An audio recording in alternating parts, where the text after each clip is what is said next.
Supreme Commander, fait par la compagnie Gasper Games. On y joue seulement sur PC. C'est un jeu de stratégie en temps réel. Il y a un multijoueur et il y a un démo. Alors, on voit qu'il y a trois factions disponibles. Il y a les Cybrans, les FTU. FTU, ça veut dire Fédération Terrienne Unie. Et il y a les Ion. Les Ion, c'est des humains, mais qui ont appris des extraterrestres. Et on peut voir les unités les plus puissantes du jeu, qu'on peut seulement avoir en technologie 4. Qui sont très dévastatrices. Il y a une artillerie mobile, il y a une genre de grosse araignée. Ça, c'est une genre de soucoupe volante à la Independence Day.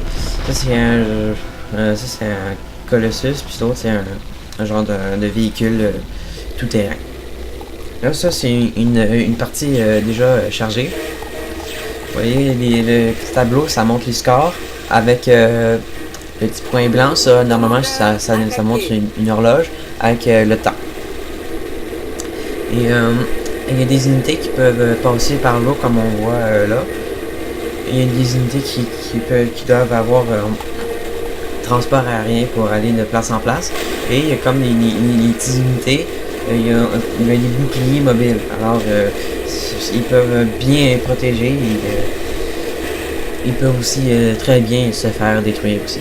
Là, qu'est-ce qu'on peut voir? C'est qu'on peut avoir les deux factions, j'en reviendrai très tôt. Pour ça, les machines, le jeu Supreme Commander, il demande une grosse configuration parce que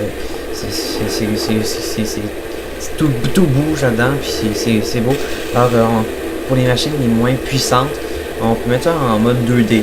C'est pas très une bonne qualité, mais ça fait quand même le job.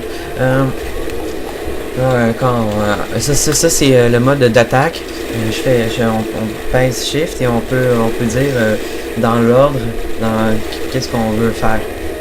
Mettons, tu vas détruire celle-là, après celle-là, puis il va enregistrer ça, après il va faire. Ça, c'est mon commander qui vient de se faire détruire. Alors, quand il détruit, quand il se fait détruire, il fait une grosse explosion qui détruit tout son passage, même nos unités.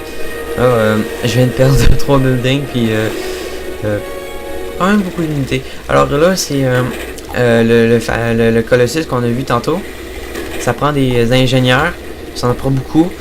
Quand on pèse Shift, on peut voir le temps qui reste en blanc. Et aussi, on peut voir qu'est-ce que les autres unités vont faire, comme par exemple les lignes jaunes. Ils disent tout ce que mes ingénieurs font. Là, il y en a un qui va construire un portail pour que d'autres commandeurs viennent, parce que mon commandeur vient de se faire détruire. Et ça, pour construire plus vite, on peut mettre plusieurs ingénieurs sur un bâtiment, mais plus on met d'ingénieurs sur un bâtiment, plus ça va vite, mais plus la masse qui est en haut en rouge, c'est mauvais signe, ça veut dire que j'en manque, et l'énergie à droite, la masse est à gauche, l'énergie est à droite, ça diminue. Plus on met d'ingénieurs sur un bâtiment, la masse et l'énergie diminuent. Alors il faut faire un bon mélange. Alors faut bien avoir des bonnes ressources. Faut faire des structures pour des stockages de masse et d'énergie. Alors aussi, quand des structures sont détruites, s'il y en a à côté, comme par exemple ces générateurs d'énergie, ils vont tout détruire d'une shot. Alors, c'est bien fait. Et aussi, que j'ai oublié de dire, c'est que pour ceux qui connaissent Total Annihilation, c'est un jeu de Crystaller, mais ça, c'est un jeu aussi de Crystaller. Alors, c'est un peu comme Total Annihilation.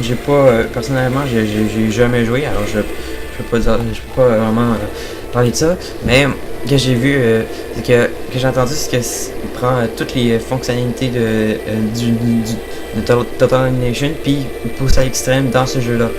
Alors, pour ceux qui aiment ce jeu-là, prenez ça, c'est sûr que vous allez aimer ça, c'est super bon. Et merci d'avoir écouté ma vidéo, je donne 9.5 sur 10.